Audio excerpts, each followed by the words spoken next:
Welcome back to another YouTube video. So today I'm very excited to drop this video where I just show my entire fitness journey. But this is not just a regular journey, like a fitness journey that you see of most people. It is a mind, body, and spirit transformation. So pretty much today I spent the entire day making this presentation. So I'm gonna read off it.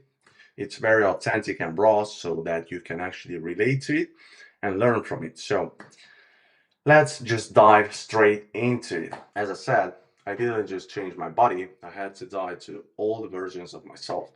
So I got from this to now looking like this, shredded, absolutely peeled.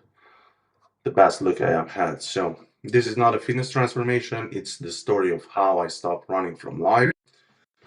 For years, I thought that my problem was my body, but in reality, my body was just reacting to everything else that was broken, which were my habits, my mindset, my identity, and my relationship with God. So this is my full journey, not the highlight reel, not the Instagram version, but the real one. So I just broke it down into phases. So the phase one, skinny kid who escaped reality. So at this stage, I was still wrestling and extremely skinny, around 40 kilograms. So at this stage, most people made fun of me constantly. I heard things like, "Are your parents even feeding you?" And "You look like a chopstick." But I didn't like it. I didn't like that. But I wasn't doing anything about it. And diet-wise, there was no structure at all. I barely ate real food. Most of my calories came from candy, sweets, and ultra-processed junk. And mentally, I wasn't present in my own life. I escaped reality through most of the time video games. And also at this age, I don't know exactly how old I was, probably around 10 years old, something like that, or even 11. Yeah, so at this time, I also discovered porn, which ended up destroying my life. So I was addicted, numb, and disconnected, but I was too ashamed to admit it, even to myself. I wasn't building a body, and I was hiding from my life. So going to phase two, it was COVID. So the lockdown, wait, and the first spark. So when COVID lockdown started, everything shifted, but not in a good way. I started eating more, getting more processed food. So I was eating a lot of cereal and sausages and all type of bullshit, bagels, sugar, uh, even sodas, like all the crappy foods you can possibly think of. I just wanted to gain weight, and so I did. I gained weight, but I didn't feel better. I wasn't strong. I wasn't confident. I was just heavier and still insecure. So the first real change came when I started doing push-ups at home and bought a pair of dumbbells. As you can see even here, I was so excited for getting these dumbbells. And when I started, I was just doing push-ups.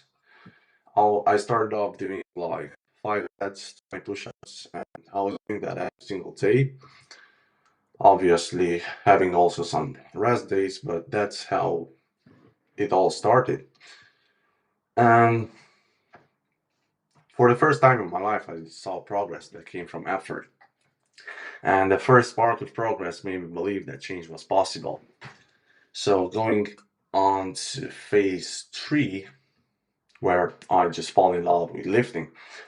Back at wrestling, we had access to dumbbells and a bench press. That was pretty much all we had in there. And I only trained chest and biceps, nothing else. Like I even wrote here, Bombardier style. This only the Romanians know. Like here, there are a type of people who are gypsies that are very, very fat and big. Like it's crazy. So in that moment, something clicked. Lifting weights made me feel powerful, stronger, and more respected and more visible. For the first time, my body wasn't something I wanted to hide. It became something I wanted to build. But I thought that if I fix my body, I will finally fix my life. So also you have here some pictures. This is at wrestling where I was going, the club that I was going at, and this was the bench that we had. I guess in here I had just hit 80 kilograms bench. I was so excited. Then here I also went to a gym like for 2 or 3 times. I was still wrestling at the time, and this was my physique at that time. See, like no definition, like very puffy, very soft, mouth breathing, crazy. And at that moment, I just said that lifting is something that I love. And so I started going to the gym. As you can see in here, the phase 4, the dopamine gym era. When I got my first gym membership, it felt like freedom. So many machines, so many weights, so many possibilities. Like I remember when I first stepped into the gym and I saw so many machines. I think I spent around 3 hours in the gym. I was testing all the equipment. I was seeing, oh my God, chest press. Let me do a couple sets. Oh, there is this machine. Let me do that. I was trying out all kind of machines. It was crazy. So I trained push-pull legs at a time, 6 times per week, for around 2 hours every session. Like every single session, I wouldn't miss. It started becoming something that I was loving. And at first, the results were pretty insane because here, as you can see, I just started. I got from this physique in a matter of like 2 weeks. This is the after 2 weeks I made my gym membership. So as you can see, there are some abs, and also on the back it got wider, and I was just very happy with progress. Here I guess it was already like 3 or 4 months in the gym. Crazy. Crazy. Just looking back, it's crazy even for me to see this because I was blinded. I wasn't even aware of the transformation I went through. I was so blinded, always thinking about the future. Now, coming back here at what I was saying, so I was training for 2 hours every single day. Like I was going Monday, Tuesday, Wednesday, Thursday, Friday, Saturday, and on Sunday I would have rest. And my programming came straight from TikTok and YouTube. I was searching all on influencers. I was just trying to copy workouts. That was what I was doing. And I lost fat fast and gained muscle because my body had never experienced this stimulus before. So I wasn't putting my body under so much pressure. Because when I was wrestling, I was probably doing weightlifting around 2 times a week. And so the volume increased to 6 times a week. And so I was eating more. And so when you're at the beginning of your fitness journey, even though you eat bullshit food, you're still going to see some progress. And beneath the progress, there was no structure, no recovery, and no long-term thinking. I was just chasing dopamine and no mastery. I was improving fast, but I didn't know what I was building. And so moving on to chapter 5 is when the gym became my identity. So I just pretty much got addicted to the gym. That was everything I knew. So this was the phase where everything revolved around the gym. My meals, my schedule, my mood, my self-worth. I never missed a session. I counted calories. I accepted fat gain because I wanted to get big. As you can see here, all I had in mind was getting as big as possible. I even remember now. The goal was to hit 100 kilograms body weight. But I was just thinking about putting on mass, calling myself a mass monster. But in reality, I was just fat and insecure, crazy insecure. But I thought that I would mask it off, and it's crazy now looking back to this. Like, here I'm a beach. Here at the beach, I know that I look like this, that I'm shredded. But as you can see, they tell me it's crazy. It's crazy. I was just getting fat, but I gained knowledge. I gained a lot of knowledge through the workouts that I was doing. But it became my identity, which was a big problem for me. And so from this, went to the phase 6. Here at some point the goal escalated, and I decided I wanted to compete in men's physique. So I just wanted to compete, to step on stage, to see how it is, and to potentially continue a career onto this, because I just fell in love with the gym. I was very good at it, and that was everything that my days were evolving around. So I said, like, why not do something out of it? So I didn't have the knowledge, as you can see. I was just fat, and I needed a coach to actually help me prep for this show. So I hired an IFBB Pro coach, someone who had helped hundreds of athletes win shows. So I trusted his process, the entire system completely, and it worked. Here's my coach. Absolutely insane physique. He's a good guy. He's a very good guy. We learned a lot from him, me and my friend, because we both being coached by him, and we went together to this first ever show that we had. So this phase was driven by a deep need to prove myself, and not just to others, but to myself mainly. I thought that the stage would finally make me feel enough. And I just want you to notice that along all this journey that I currently showed you, on all these stages, I was still addicted. I was addicted to porn, and I was just, I was just a degenerate. So I was scrolling even 6 to 8 hours a day. It was absolutely crazy. Like, I couldn't control myself. So we got phase 7, prep and control suffering. But as I got my coaching and I started being coached, my diet became extremely rigid: chicken, rice, cream of rice, egg whites, protein powders, artificial sweeteners.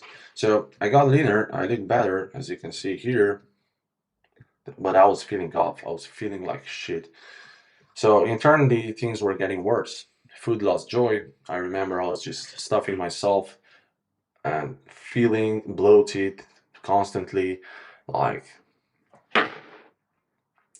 my gut was a mess. It was a mess because I was feeling it, all this bullshit. As you can see, even here, like the oats. Look at this. Look at this chicken and rice. It's crazy. Like, look at this, man. It's depressing. Even watching it is depressing. This cream of rice, so sweet, so bullshit. It was absolutely garbage. And also, the training felt mechanical. So this coach liked high volume, and he put us onto a high volume workout, which I definitely didn't like. I didn't like. I was doing, like, for some exercises, 5 sets, like 12 to 15 reps. It was absolutely crazy. And I started hating training. I was always, I remember when I had chest day, I was just thinking, oh my God, then tomorrow I have legs. And I hate it. I just hate it. I was always thinking in the future that, man, I don't want to do this workout. But I was keep going. I was continuing going. And it was, it was an addiction that I couldn't escape. This was my identity. I couldn't leave that off because I said, man, I'm not good at anything else. This is all I have. And so I wasn't leaving it. Even though it was hurting me, I was continuing going onto this path. So I was winning on the outside and breaking on the inside. Absolutely. Most likely because of also my habits, like the scrolling, the porn.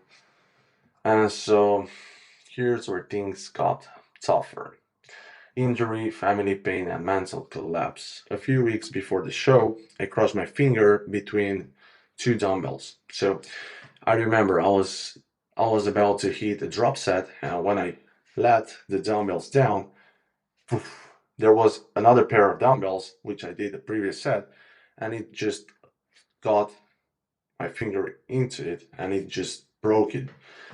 And it was an open fracture. It was blood everywhere, like the blood wasn't stopping. And so I had to go to the hospital, and they just told me that it was an open fracture, and they had to put a cast onto my hand. And they all told me that there is no chance, there is absolutely zero chances for me to go and compete. And at the time, I was so frustrated, man. And also, my mom was going through cancer at the time. God bless her that she's good now and everything's fine. But I was devastated. At that moment, I remember. So I was destroyed. I just came home from the hospital. I was crying. And I was here on this balcony just contemplating and saying, man, I'm a failure. I hated myself. I hated my life, that I had no self-control, that I was full of vices, and that I wasn't progressing. And also this on the side that I broke my hand, my finger, and that I couldn't compete, it just made me go wild. I didn't know how to control my emotions. I was a slave. I was enslaved to my emotions. So at that time, porn became my escape from pain, fear, and emotional overload. I almost gave up on the show and on myself, but somehow I didn't. I trained with improvised exercises, as you can see here. So this is the open fracture. It was crazy, man, crazy painful. Like even now, it's just, I don't know if it's seen on the camera, but it's got, now it's good, but the mark is still there. And here it was the finger, right? So I did improvised workouts, as you can see here, with stitches on my finger. But I tried however I could at the moment. I didn't give up. And even when my hands swelled after every session, I still went on because every time I was finishing a workout, I remember also had to do cardio after the workouts, and I was just going on the treadmill, and my hand was swollen as hell. I would come home and just rest, but it was painful. It was very painful, and obviously I lost muscle because I couldn't train hard, and it's very important when you prep for a show to maintain the intensity of the workouts, to not lower your weight, and to keep the protein highs and continue to training intensely. But I couldn't train intensely because my hand was disabled. So I still pulled it off, and I stepped on a stage. I didn't win, but I used life to break. And here is the day where I stepped on stage. I don't have pictures from the stage because it was just me and my friend.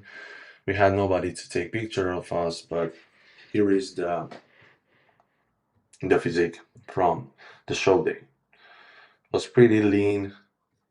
Also at this time, I was just amazed of how little muscle I actually had under all the fat that was there. But now that I'm looking back, it was pretty decent for the first show. I was 17 years old. And so from there, you go to phase 9, the total burnout, ego, destruction. After the show, we started the reverse diet with my coach, and I got bigger, but I felt awful. Bloated, inflamed, skin off. I also injured my lower back. And at this time, I hated training, I hated eating. I thought even about quitting the gym entirely. So I hated the gym. I didn't want to train anymore. I thought about doing other sports or whatever. And also at the same time, I started my entrepreneurial journey, and this porn addiction that I had kept me stuck in cycles of progress, relapse, shame, and inaction. Because every time that I was actually progressing with work, like 1 week, 2 weeks, and something would happen, and I was just going back to my old self and living in voice and feeling shameful. So also that piles up fear, and it leads to inaction, which results to no progress. And I knew it was bad. I knew I had a problem, but my ego was too high. even as I wrote here, my ego turned toxic. I became negative. I was negative with everyone around me, even my family. I hated even my family. I hated myself. I hated everybody. I was arrogant, disconnected, and thinking that everyone else was stupid and I was above them. Then, a couple of months after I crashed my parents' car, that moment broke something in me. I realized I wasn't fighting the world, but I was fighting myself. I was constantly fighting my head so hard, always, always, always, always negative, being in my head, overwhelming myself, making up all kinds of scenarios and suffering. But now that I finally have God and I'm at peace and I'm just stepping into this higher self that He called me to be, I'm just aware and I see right now what I couldn't see then. And it was always me. It was always me. God is the same. He is the same when you sin. He's the same um, even after you sin. Like in all times, God is the same. It's just you and your heart posture that changes. That's it. And so here you can see I started the refeed. This was probably 2 days after the show. I was I was skinny on the legs, yeah, because I'm also very tall. And as you can see here, like I was just depressed every single day, negative. I was looking like a faggot. Here I crashed the car, and yeah, I started looking better, as you can see here, at what cost, because I was feeling empty. So that moment, for the first time, I truly felt God gave me another chance. When I crashed the car, I just felt that that was God who gave me another chance, who told me that it's He's not done. I still have, I still need to live and to actually do something for Him. He saved me. He saved my life. So I have to give something in return. That's what I felt at the moment. And a lot of dark thoughts crossed my mind. And I just realized in that moment that I couldn't keep living like this, like living in shame and guilt and constantly being in a fight or flight mode all day long. So I got my ego, which was very hard. And I also admitted my addiction to a friend, which was the hardest thing I ever did in my entire life. I remember we went on a hill and I couldn't speak for 15 minutes. I couldn't get out a word out of my mouth. And I was so ashamed of what will my friend think about me because nobody knew. Nobody knew on the outside. I was projecting a persona, but with myself, when I was with myself, I even contemplated in my head, like, what if I would just take my life away because it had meaning? And so after those 50 minutes, I just got out, got work, and I felt a massive relief when I told my friend about my addiction. It felt like, just think about it like your heart is made up of three pieces, and while I said him that I was struggling with this, like two from those three just left me. Like I was feeling such a relief. I was feeling so good. And so there started my reboot. So this was the moment that my life stopped being about control and started being about surrender. To surrender my life to Jesus Christ, who's my Lord and Savior. So it started phase 11. Discipline, faith, and rebuilding, the best phase so far. So after graduating high school, here I was. I invested all the money I had at the time into a mentor. He taught me discipline. I started waking up at 5 a.m. He put me on to waking up at 5 a.m., which at the beginning I didn't want to do. I was so hardened towards it. I was making all kind of excuses. Oh, I still live with my parents. Maybe I wake up my sister and I can't do it. Oh, my mind was full of shit, but he told me, Daniel, you must do this. Trust me. And so this was the first day I actually woke up at 5 a.m. I went at the forest, which is pretty close to me, and I remember how much peace I felt at the moment. I was absolutely feeling tired because I was usually going to bed at 10, and so I woke up at 5 a.m. and I was feeling tired because I never done that before. I was always waking up around 7 or 8 a.m. So it was very hard for me. But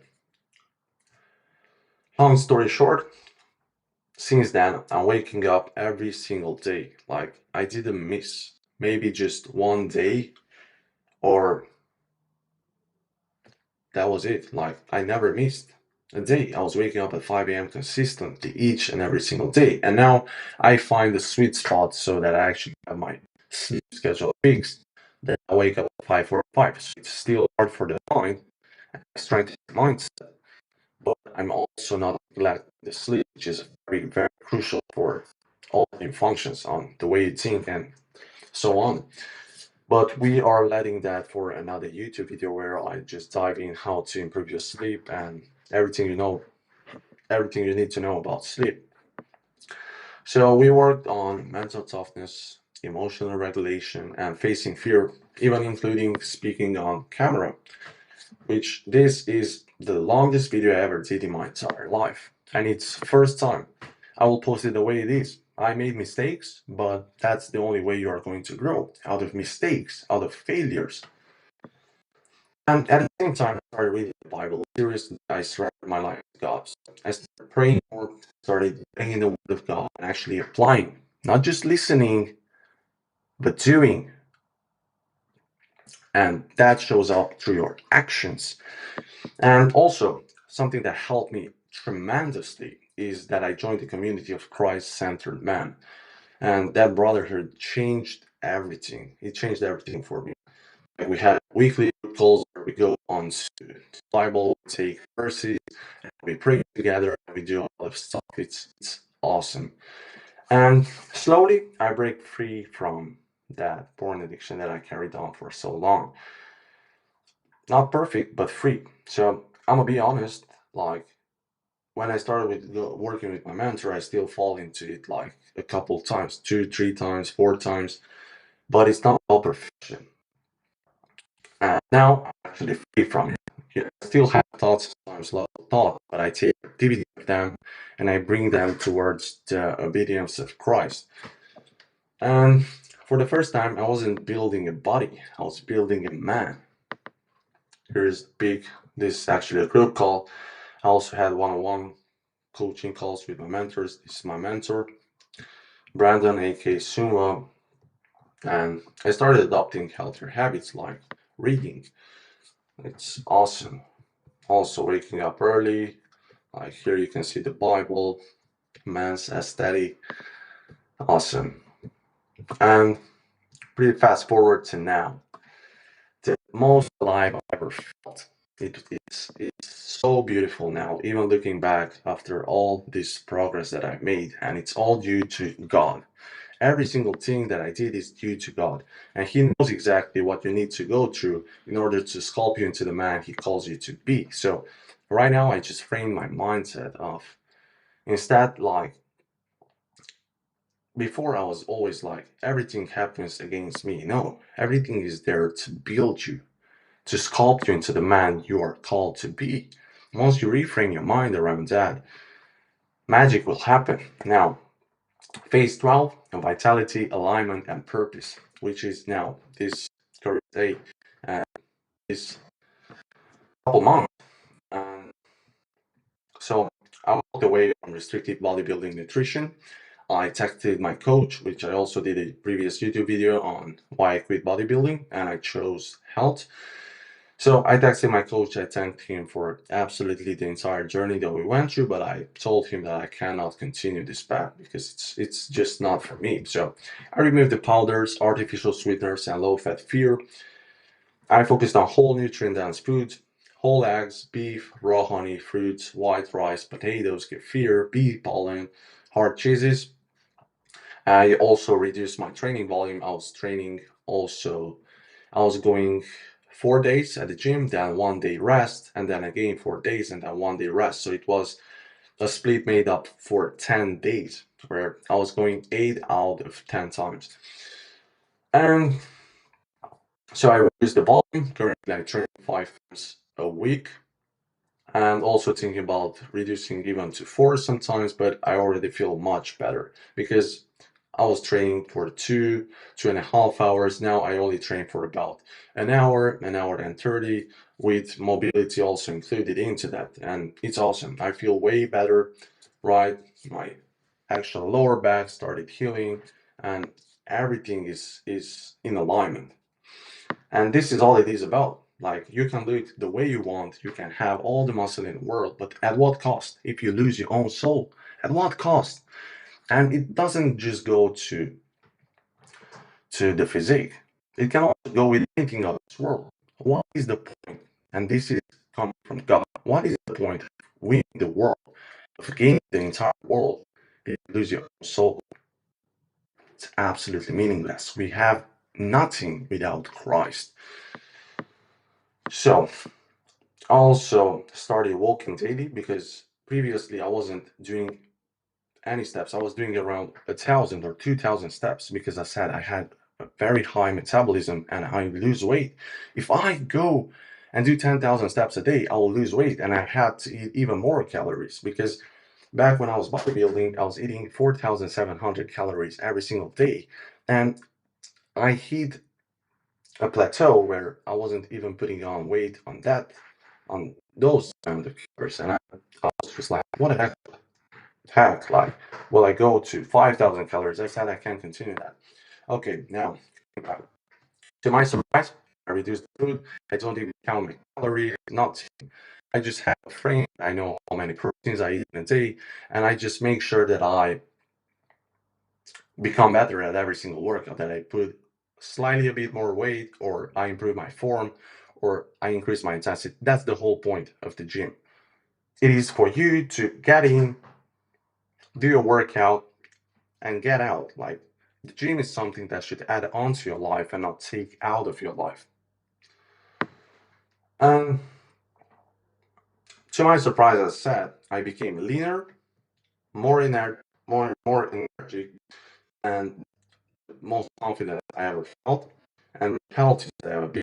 I didn't lose muscle, and I gained life. Like, I lost around 4 or 5 kilograms, which is way worth it. And I didn't lose muscle. I think I even put it on muscle. Like, I'm feeling the best. As you can see, like, I look shredded. I'm around, I would say, below 10% body fat for sure. I look absolutely peeled. This is the food that I currently eat. It's a lot of carbs coming from fruits and sweet potatoes, rice, and I eat a lot of beef and eggs. That's what I like. And this is the current lifestyle. So I stopped chasing aesthetics and they became natural.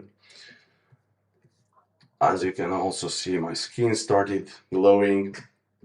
Um, I challenged myself and did with my friend we climbed two of the highest mountains in Romania, which is the Transport. As you can see, if I zoom in, we came up all this road on the bike. It was absolutely insane, and it was the first time we ever did this. We were untrained. Like, our cardio absolutely sucked. It was one of the toughest things that we did until we climbed Transalpina. We don't have a picture on this presentation to show you, but this was actually the toughest thing I ever did in my entire life. The toughest thing, physical, physical thing I ever did. So now, coming to my purpose, and what is the purpose of this video? I just want you to understand that my life is not easier now, but my stress tolerance is higher. So I just became the person that can take on more stress, and it's all due to God. It's about fixing the mindset, the habits, and the nutrition, the health. Because, as I wrote here, I can do all things through Christ who strengthens me. And my mission is clear. It is to help lukewarm Christians rebuild their health, their habits, and their discipline, because vitality was the catalyst that changed everything for me. So, hope you actually enjoyed this presentation and that you took something out of it. And just let me know what you think about this video, if you have anything to say, or what's the next type of video you want to see. Like, do you want me to film more about nutrition, or which part would you like guys to see? Now, thank you for watching, and see you until the next one. Love.